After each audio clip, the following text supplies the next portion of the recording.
대법원 2024년 12월 24일 선고 2020다 275-744 등 판결 사건명 소유권 이전 등기 등 1. 민법 제203조에서 정한 필요비나 유익비 상환 청구권의 이행기가 도래하는 시점 점유자가 회복자로부터 점유물 반환을 청구받거나 회복자에게 점유물을 반환한 때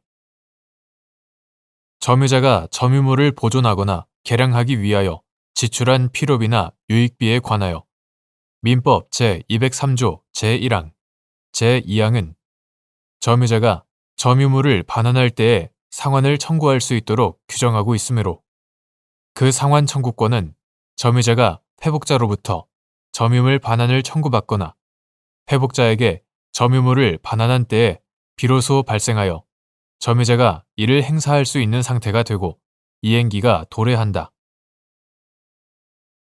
2.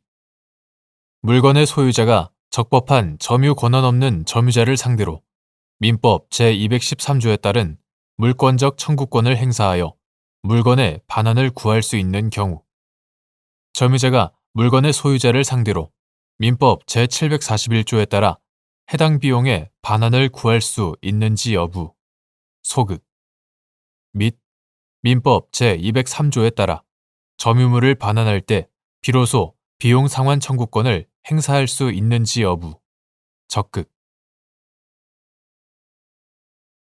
민법 제203조는 정당한 법률 관계가 없는 물건 점유자와 회복자 사이에서 점유물을 반환하는 경우 점유자가 지출한 필요비 또는 유익비의 상환 청구 범위와 상환 시기에 관하여 규정한 특별 규정이므로 물건의 소유자가 적법한 점유 권한 없는 점유자를 상대로 민법 제213조에 따른 물권적 청구권을 행사하여 물건의 반환을 구할 수 있는 경우 점유자는 물건의 소유자를 상대로 민법 제741조에 따라 해당 비용의 반환을 구할 수는 없고 민법 제203조에 따라 점유물을 반환할 때 비로소 비용 상환 청구권을 행사할 수 있을 뿐이다.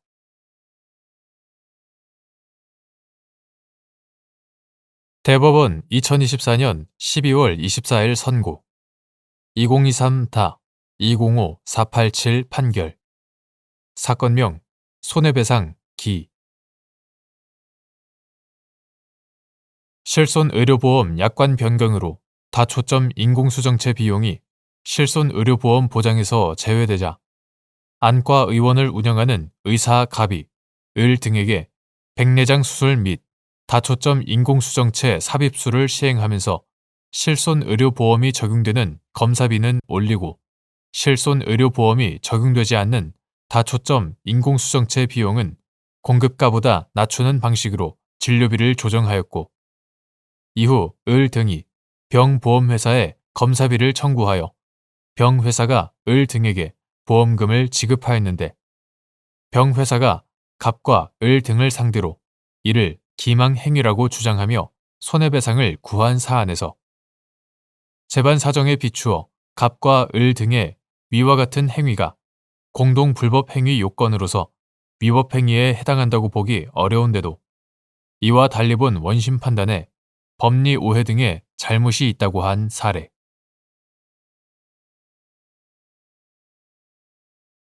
대법원 2024년 12월 24일 선고 2024다 274-398 판결 사건명 회장 지위 부존재 확인 등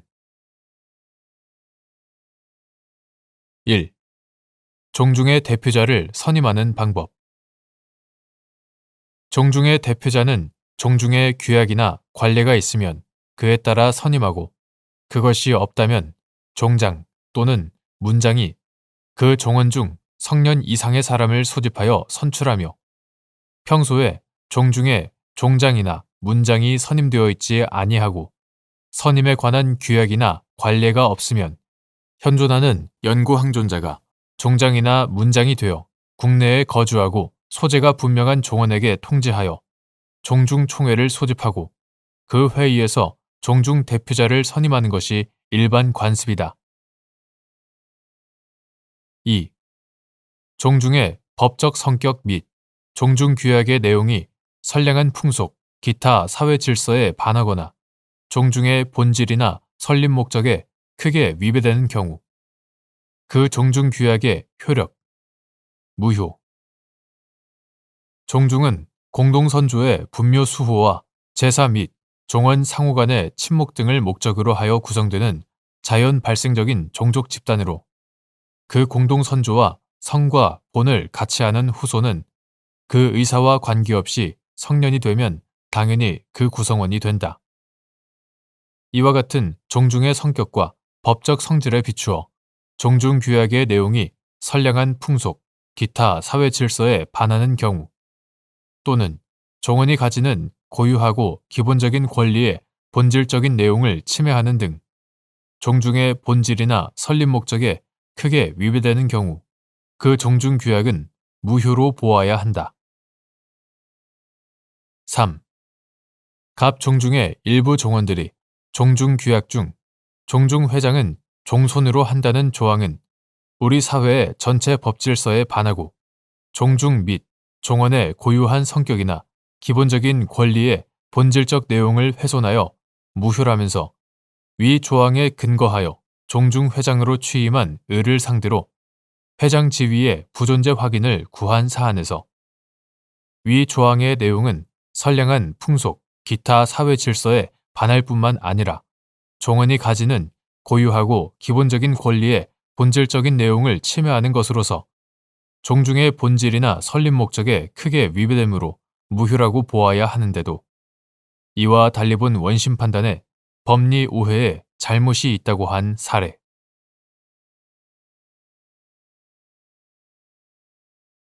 대법원 2024년 12월 24일자 2024 6760 결정. 사건명 출입 방해금지 가처분. 1. 노동조합의 조합활동이 정당하기 위한 요건. 수급인 소속 근로자가 도급인의 사업장에서 한 조합활동이 도급인의 노무지휘권, 시설관리권 등과 충돌할 경우 사용자인 수급인에 대한 관계에서 조합활동의 정당성을 갖추었다는 사정만으로 사용자가 아닌 도급인에 대한 관계에서까지 정당성을 가진다고 볼 수 있는지 여부. 원칙적 소급. 위 조합활동이 도급인에 대해서도 정당하다고 볼 수 있는 경우 및 이러한 경우에 해당하는지 판단하는 기준. 노동조합의 조합활동은 근로자가 가지는 결사의 자유 또는 노동 3권의 바탕을 둔 것으로서 노동조합 및 노동관계 조정법 이하 노동조합법이라고 한다. 노동조합법 제1조의 목적을 달성하기 위하여 한 정당한 행위에 대하여는 민형사상 면책이 된다. 노동조합법 제3조, 제4조. 노동조합의 활동이 정당하다고 하려면 첫째, 주체의 측면에서 행위의 성질상 노동조합의 활동으로 볼 수 있거나 노동조합의 묵시적인 수권 혹은 승인을 받았다고 볼 수 있는 것이어야 하고 둘째, 목적의 측면에서 근로조건의 유지, 개선과 근로자의 경제적 지위의 향상을 도모하기 위하여 필요하고 근로자들의 단결 강화에 도움이 되는 행위여야 하며 셋째, 시기의 측면에서 취업 규칙이나 단체 협약에 별도의 허용 규정이 있거나 관행이나 사용자의 승낙이 있는 경우 외에는 원칙적으로 근무 시간 외에 행하여져야 하고 넷째, 수단, 방법의 측면에서 사업장 내 조합 활동에서는 사용자의 시설 관리권에 바탕을 둔 합리적인 규율이나 제약에 따라야 하며 폭력과 파괴 행위 등의 방법에 의하지 않는 것이어야 한다.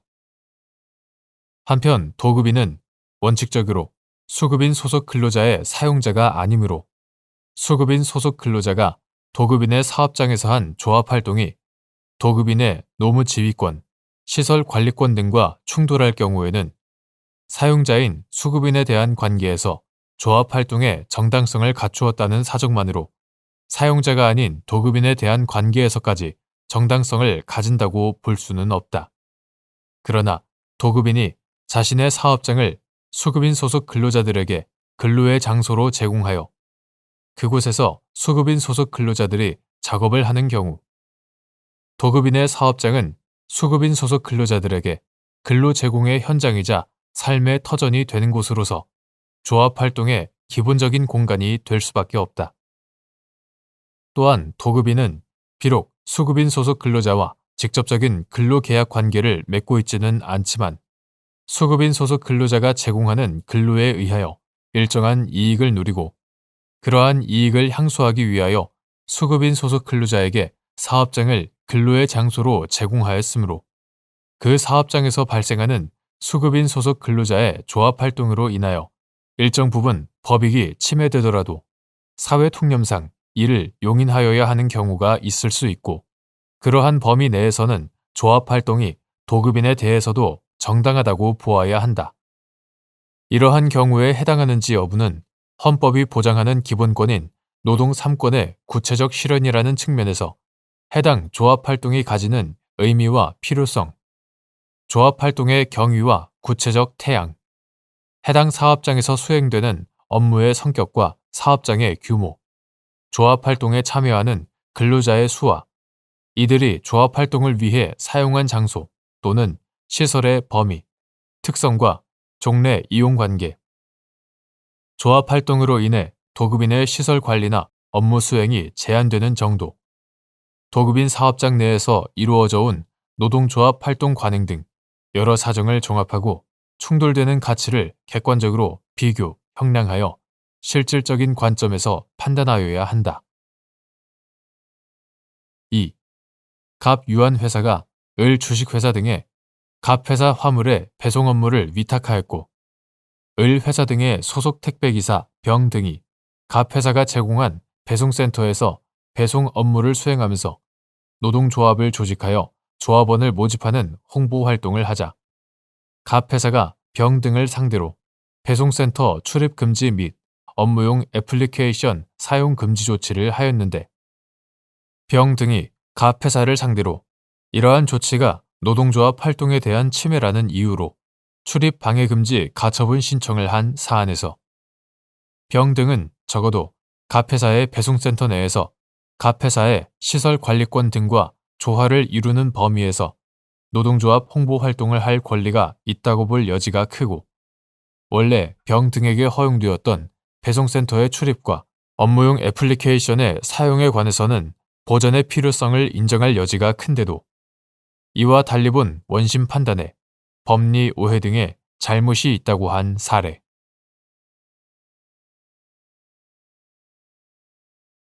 대법원 2024년 12월 26일 선고 2020-300-299 판결 사건명 손해배상 기 포괄임금 계약에 따라 지급된 임금이 최저임금에 미달하는 경우 포괄임금 계약이 유효하다고 볼 수 있는지 여부, 소급 및 이때 최저임금 미달 여부의 판단을 위한 비교대상 시급의 산정 방법 근로기준법 제2조 제1항 제8호에서 소정 근로시간은 근로기준법 제50조 제69조 본문 또는 산업안전보건법 제139조 제1항에 따른 근로시간의 범위에서 근로자와 사용자 사이에 정한 근로시간을 말한다고 정의하고 있다. 구 최저임금법 2018년 6월 12일 법률 제156666호로 개정되기 전의 것. 구 최저임금법 제6조 제4항은 최저임금에 산입하지 아니하는 임금 이하 최저임금 산입 제외 임금이라 하고 이를 제외한 임금을 비교대상 임금이라 한다. 최저임금 산입 제외 임금의 하나로 근로기준법 제2조 제1항에 따른 소정 근로시간 또는 소정의 근로일에 대하여 지급하는 임금 외의 임금으로서 고용노동부 장관이 정하는 것을 규정하고 있고 이에 관하여 구 최저임금법 시행규칙 2018년 12월 31일 고용노동부령 제240호로 개정되기 전의 것. 구 최저임금법 시행규칙 제2조 별표 1은 연장, 휴일 근로에 대한 임금 및 가산임금, 야간 근로에 대한 가산임금을 포함하여 명칭에 관계없이 소정근로에 대하여 지급하는 임금이라고 인정할 수 없는 것을 최저임금 산입 제외 임금으로 규정하고 있다. 그리고 구 최저임금법 시행령 2018년 12월 31일 대통령령 제29469호로 개정되기 전의 것 이하 같다. 구 최저임금법 시행령 제5조 제1항 제3호는 월 단위로 정해진 비교 대상 임금은 이를 1개월의 소정 근로시간 수, 월에 따라 소정 근로시간 수가 다른 경우에는 1년간의 1개월 평균 소정 근로시간 수를 말한다. 이하 같다. 1개월의 소정 근로시간 수로 나누어 시간에 대한 임금으로 환산한다고 정하고 있다. 따라서 2018년 12월 31일 이전의 기간에 대하여 월 단위로 정해진 임금이 최저임금에 미달하는지는 비교 대상 임금액을 1개월의 소정 근로시간 수로 나눈 금액 이하 비교 대상 임금과 구분하기 위하여 편의상 비교 대상 시급이라 한다. 비교 대상 시급과 시급으로 고시되는 최저임금을 비교하여 판단하여야 한다. 임금은 기본임금을 결정하고 이를 기초로 각종 수당을 가산하여 합산 지급하는 것이 원칙이지만 기본임금을 미리 정하지 아니한 채 법정 수당까지 포함된 금액을 월 급여액이나 일당 임금으로 정하여 근로시간 수와는 상관없이 지급하기로 하는 이른바 정액급 포괄임금 계약을 체결하거나 기본임금을 미리 정하면서도 법정 재수당을 구분하지 아니한 채 일정액을 법정 재수당으로 정하여 이를 근로시간 수에 상관없이 지급하기로 약정하는 내용의 이른바 정액수당 포괄임금 계약을 체결하는 것도 가능하다. 감시 또는 단속적 근로 등과 같이 근로시간, 근로 형태와 업무의 성질을 고려할 때 근로시간의 산정이 어려운 경우 포괄임금 계약을 체결하더라도 그것이 달리 근로자에게 불이익이 없고 여러 사정에 비추어 정당하다고 인정될 때에는 유효하다. 그러나 포괄임금 계약에 따라 지급된 임금이 최저임금에 미달하는 때에는 포괄임금 계약이 유효하다고 볼 수 없고 사용자는 그 미달액을 지급하여야 한다. 이때 최저임금 미달 여부의 판단을 위한 비교 대상 시급의 산정 방법은 다음과 같다. 정액수당 포괄임금 계약을 체결한 경우에는 특별한 사정이 없는 한 곧바로 기본 임금을 기초로 비교 대상 임금을 산정하면 된다.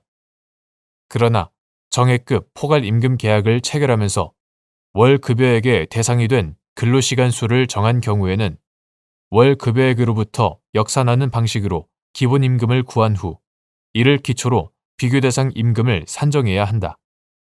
그리고 이와 같이 월 급여액으로부터 역산하는 경우 그 월 급여액에는 최저임금 산입 제외임금이 포함되어 있으므로 이를 제외해야 하는데 월 급여액 외에 비교 대상 임금이나 통상임금에 포함될 다른 임금 항목이 없는 경우에는 특별한 사정이 없는 한 비교 대상 임금은 월 급여액에 소정 근로시간, 유급 주휴시간 및 가산율을 반영한 연장, 야간, 휴일 근로시간을 모두 더한 시간에서 소정 근로시간 및 유급 주휴시간이 차지하는 비율을 곱하는 방식으로 산정하여야 하고 이를 구 최저임금법 시행령 제5조 제1항 제3호에 따라 1개월의 소정 근로시간 수로 나눈 방식으로 산정한 비교 대상 시급을 최저임금과 비교하여 최저임금법 위반 여부를 판단하여야 한다.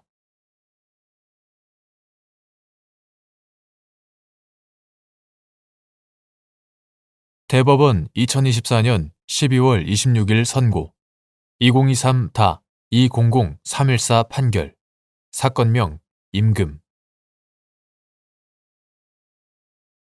1. 정액산업금제 하에서 이루어진 소정 근로시간 단축 합의가 탈법 행위로서 무효인지 판단하는 기준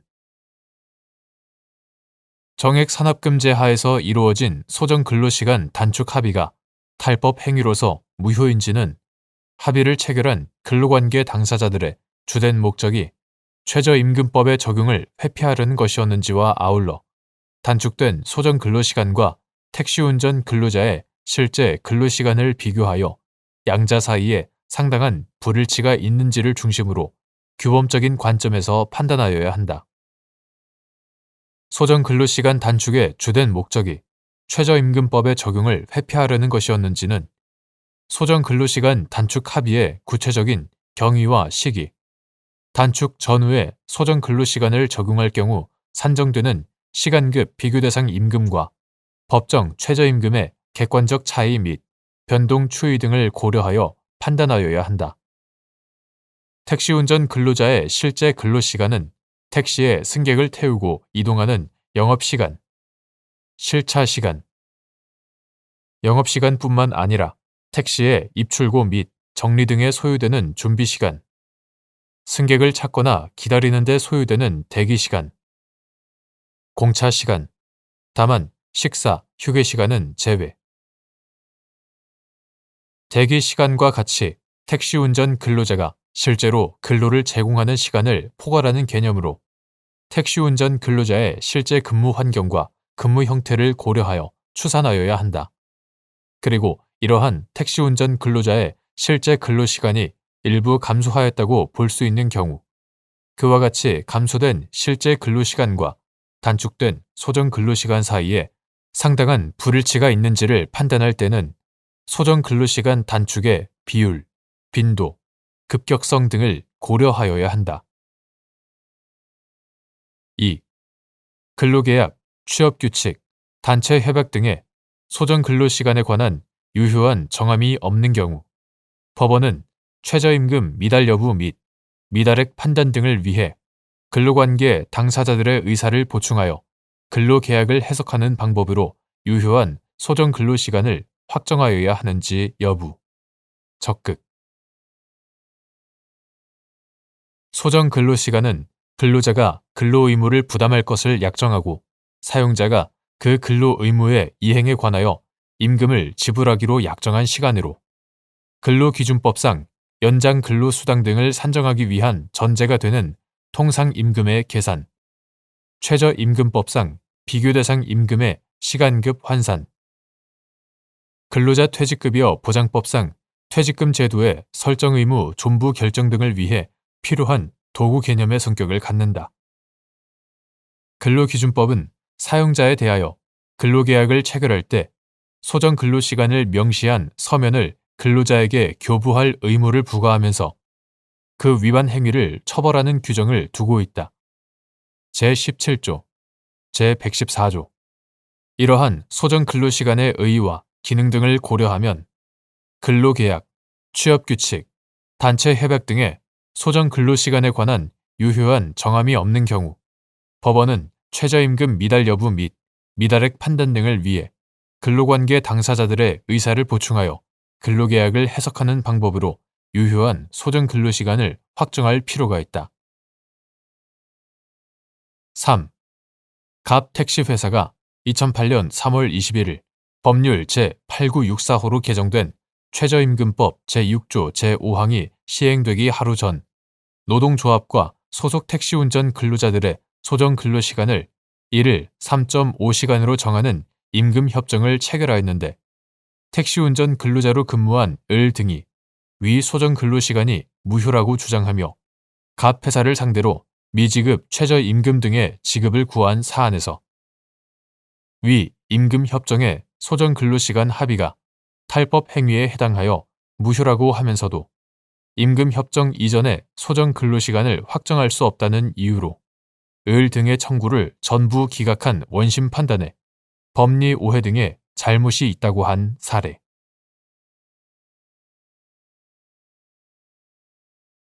대법원 2024년 12월 26일 선고 2024다 250-286 판결 사건명 구상금 1. 상법 제682조의 보험자 대위에 의하여 보험자가 취득하는 권리에 상법 제724조 제2항에서 정한 피해자의 직접 청구권이 포함되는지 여부, 적극 및 보험계약의 해석상 보험사고를 일으킨 자가 상법 제682조에서 정한 제3자가 아닌 피보험자에 해당하는 경우 보험자가 보험사고자에게 보험자 대위권을 행사할 수 있는지 여부, 소극 상법 제682조의 보험자 대위는 보험사고로 인한 손해가 제3자의 행위로 인하여 생긴 경우에 보험 금액을 지급한 보험자가 보험계약자 또는 피보험자의 그 제3자에 대한 권리를 취득하는 제도로서 보험자가 취득하는 권리에는 상법 제724조 제2항에 따라 피해자에게 인정되는 직접 청구권도 당연히 포함된다.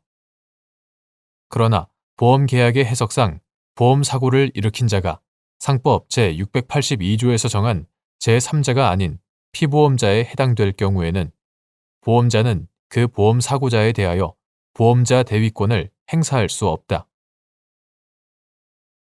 2.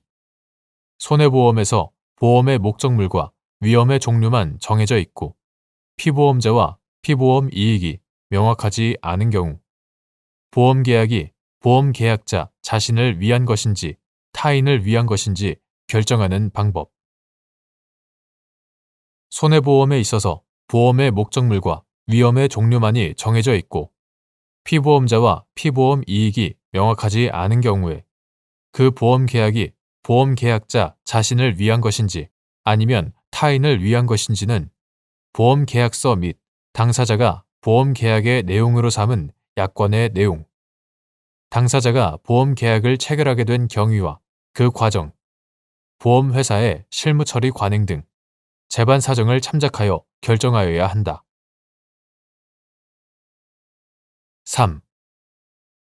갑 아파트의 입주자 대표회의가 을 보험회사와 아파트 동건물 및 부속 건물, 부대 설비, 아파트 세대 내 가재도구 등에 관하여 아파트 종합보험계약을 체결하고 병보험회사와 아파트 동건물 및 부속 건물에 대하여 재난배상 책임보험 계약을 체결하였는데 갑 아파트에서 화재가 발생하여 발화 세대의 건물 내부와 가재 도구뿐 아니라 공용 부분, 인근 세대의 건물 내부와 가재 도구가 손상되자 을 회사가 공용 부분과 피해 세대에 대한 보험금을 지급한 다음 병 회사를 상대로 보험자 대위권을 행사한 사안에서 을 회사 보험 계약에서 발화 세대 입주자는 피해 세대의 전유 부분과 공용 부분, 가재도구 등에 대해서는 아무런 피보험 이익을 가지지 않아 피보험자에 해당한다고 볼 수 없으므로 피해 세대 입주자들과의 관계에서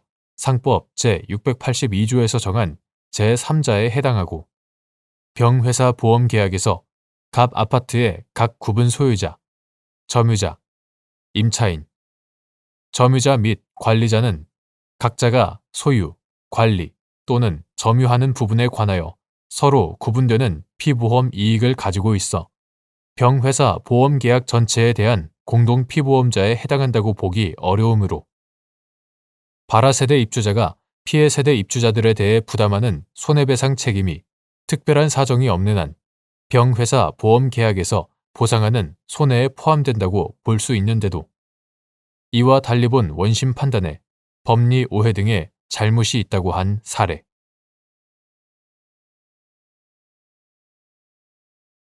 대법원 2024년 12월 26일자 2024 6789 결정 사건명 면책 1. 채무자 회생 및 파산에 관한 법률 제564조 제1항 제1호 제658조 제321조에서 면책 불허가 사유로 정하고 있는 설명 의무 위반죄의 대상이 되는 파산에 관하여 필요한 설명의 의미 및 파산 관제인 등의 설명이나 자료 제출 요구가 파산 절차의 진행을 위하여 필수적인 내용에 관한 것이 아닌 경우 설명 의무 위반죄가 성립하는지 여부, 소극. 같은 법 제658조에서 정한 정당한 사유의 의미. 채무자 회생 및 파산에 관한 법률, 이하 채무자 회생법이라 한다. 채무자 회생법 제564조 제1항 제1호, 제658조, 제321조에 따르면 채무자는 파산 관제인, 감사위원 또는 채권자 집회, 이하 파산 관제인 등이라 한다.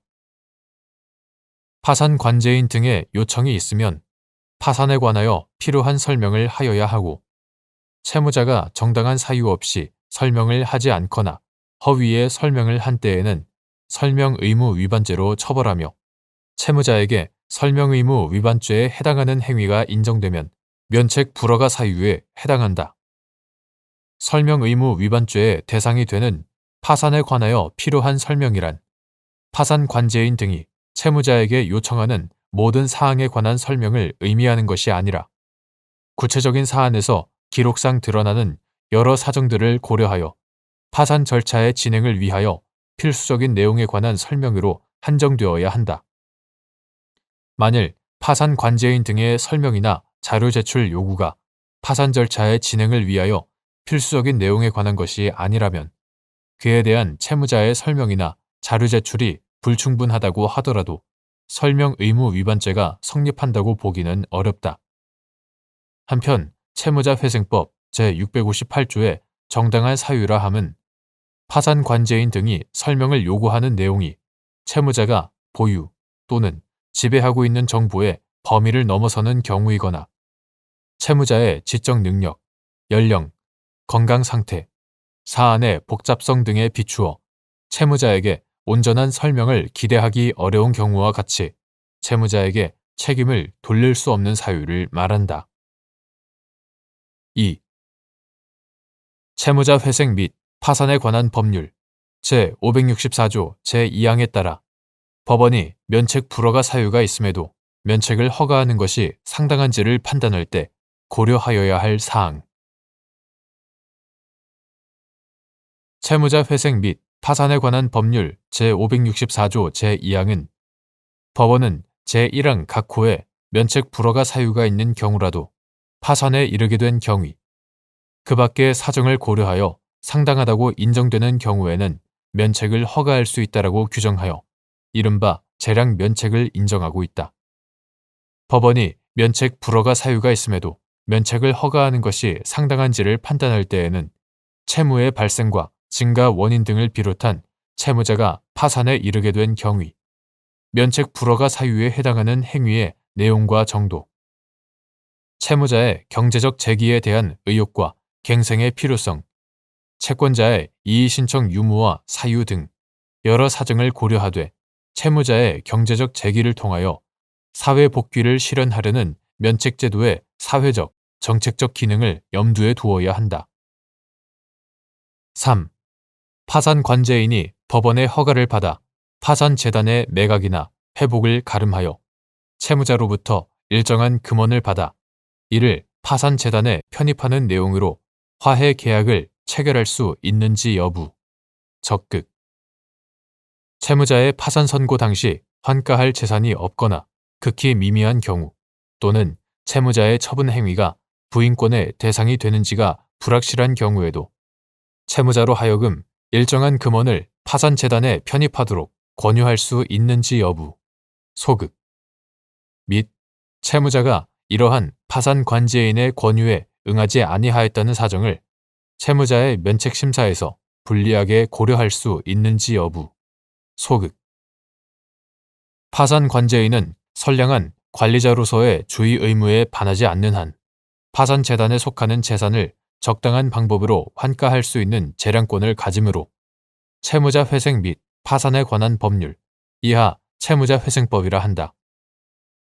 채무자 회생법 제492조 제11호에 따라 법원의 허가를 받아 파산재단의 매각, 파산재단에 속하는 일부 재산을 채무자가 보유하기를 원하거나 재산의 매각이 쉽지 아니한 경우, 파산재단의 매각이나 회복, 채무자가 부인권의 대상이 되는 행위를 한 경우, 회복을 위한 효율적인 수단으로 매각, 회복을 가름하여 채무자로부터 일정한 금원을 받아 이를 파산재단에 편입하는 내용으로 화해 계약을 체결한 것도 가능하다.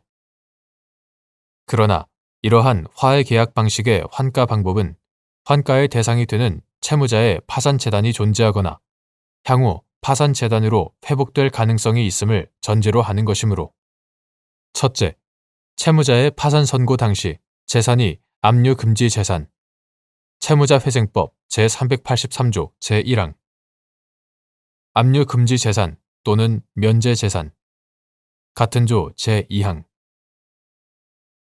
압류금지 재산 또는 면제재산의 범위 내이어서 환가할 재산이 없거나 극히 미미한 경우. 둘째, 채무자의 처분 행위가 부인권의 대상이 되는지가 불확실한 경우 등에는 채무자로 하여금 일정한 금원을 파산재단에 편입하도록 권유하여서는 아니 되고 채무자가 이러한 파산관제인의 권유에 응하지 아니하였다는 사정을 채무자의 면책심사에서 불리하게 고려하여서는 아니 된다. 4.